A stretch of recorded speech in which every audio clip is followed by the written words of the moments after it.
بسم الله الرحمن الرحيم الرحمن علم القرآن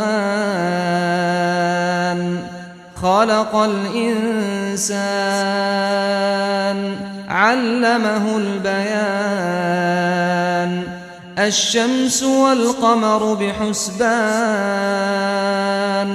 والنجم والشجر يسجدان والسماء رفعها ووضع الميزان ألا تطغوا في الميزان وأقيموا الوزن بالقسط ولا تخسروا الميزان والأرض وضعها للأنام فيها فاكهة والنخل ذات الأكمام